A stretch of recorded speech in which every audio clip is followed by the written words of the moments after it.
నీళ్లు, నిధులు, నియామకాలు. ఇది మా ఉద్యమ నినాదం. దాన్నే అధ్యక్ష వారు సమాధానం ఎట్లాగో చెప్తారు చెప్పండి సార్. సమాధానం ఎట్లాగో చెప్తారు. Leader of the house. Speaker sir,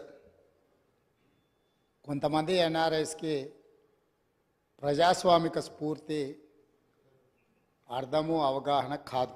మనం ప్రయత్నం చేసినా కూడా వారు తెలుసుకునే ప్రయత్నం చేయరు.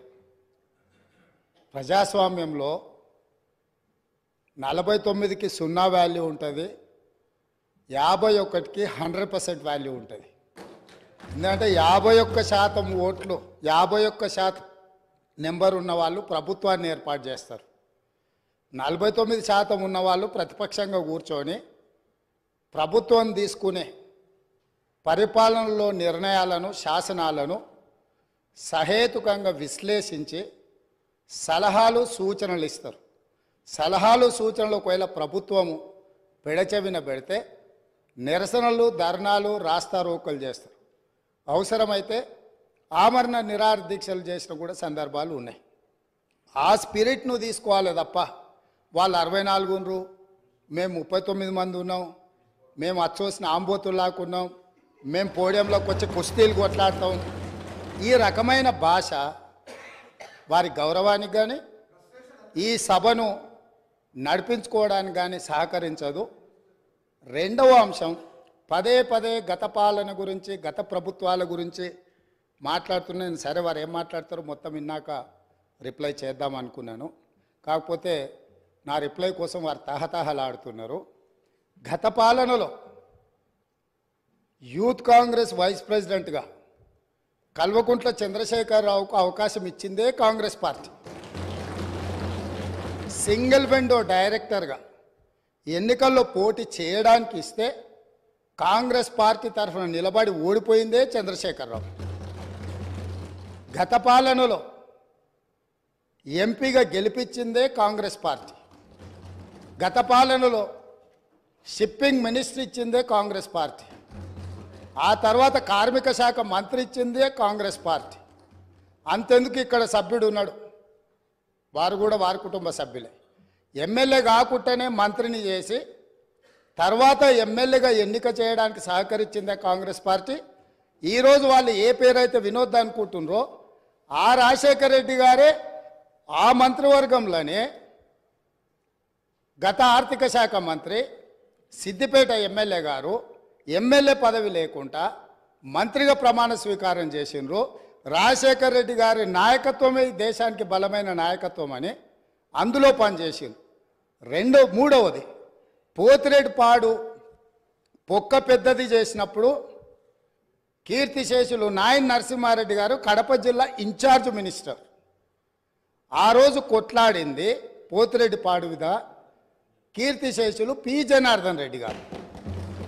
పోతిరెడ్డిపాడు పొక్క పెద్దది చేసినప్పుడు ఇక్కడ ఉన్నోళ్ళు ఎవరు ప్రాణత్యాగాలు చేస్తామని ఎవరు కొట్లాడలే, ఎవరు మాట్లాడలే.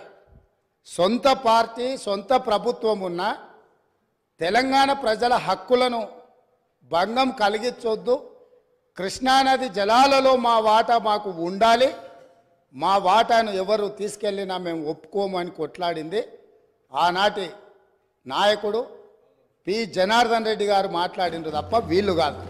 కాబట్టి ఈరోజు వీళ్ళందరూ ఏ పాలకుల గురించి మాట్లాడుతున్నారు, ఆ పాలకులు ఇప్పుడు మాట్లాడుతున్న పెద్దలు ఎట్లెమ్మెల్యేనరు?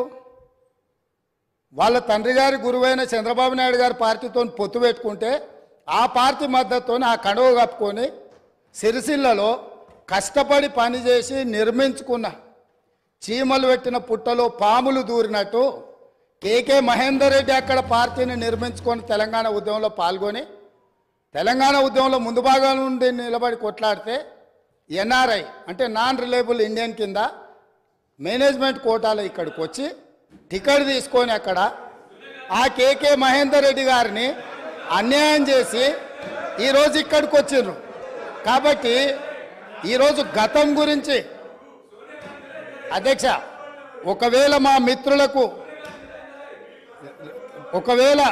వాళ్ళకు అంతగా గతం గురించి చర్చించాలనే ఆలోచన ఉంటే ఒకరోజు మొత్తం తమరు సమయం ఇవ్వండి, తప్పకుండా జూన్ 2, 2014 కంటే ముందు జరిగిన 55 సంవత్సరాల పరిపాలన మీద సంపూర్ణమైన చర్చ ఇక్కడ పెడదాము. ఈరోజు ఇక్కడ జరుగుతున్న చర్చ జూన్ 2, 2014 నుంచి జరిగిన పరిపాలన, చేసిన విధ్వంసము, నాయకత్వం యొక్క వ్యవహార శైలి మీద మనం ఈరోజు మాట్లాడుకుంటున్నాము. కాబట్టి వారికి గతం గురించి చర్చించాలనే కోరిక ఉంటే మాకు ఎలాంటి అభ్యంతరం లేదు. గతంలో జరిగిన పరిపాలనలో ఇక్కడున్న వాళ్ళకి చాలామందికి పాత్ర లేకపోవచ్చు, కానీ అక్కడున్న వాళ్ళకు చాలామందికి పాత్ర ఉంది. ప్రత్యక్షంగా మంత్రులు చేసిండ్రు.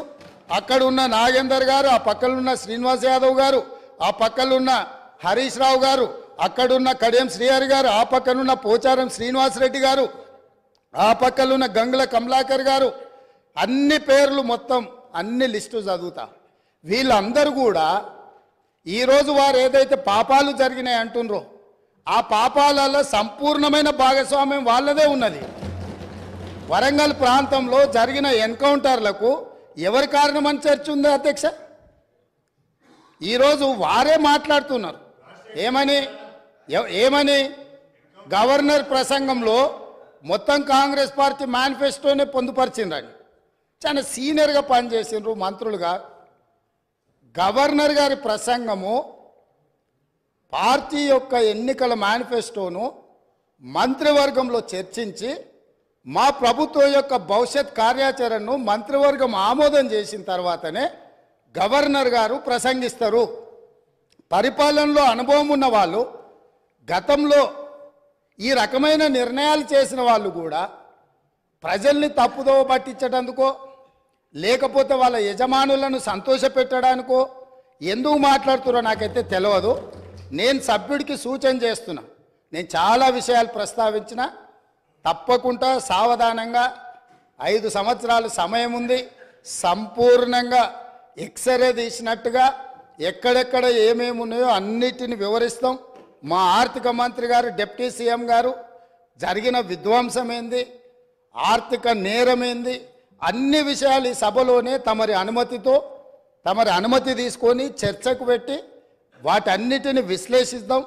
మేము సిద్ధంగా ఉన్నాం. సంవయనం పాటించి ఈరోజు గవర్నర్ గారి ప్రసంగానికి సంబంధించిన మీకు మనసు ఉంటే, తెలంగాణను అభివృద్ధి చేసుకోవాలన్న ఆలోచన ఉంటే అభినందిస్తూ మీరు ముందుకు రండి. లేదు మేము ఇట్లనే ఉంటామంటే పిల్లి శాపనార్థాలకు ఉట్లు తెగిపడవు. ఈ శాపనార్థాలు పెడుతూనే ఉంటారు జీవితకాలం. కాబట్టి దయచేసి ప్రతిపక్షానికి నేను సూచన చేస్తున్నా, మేం పాలకపక్షంగా మా విజన్ డాక్యుమెంట్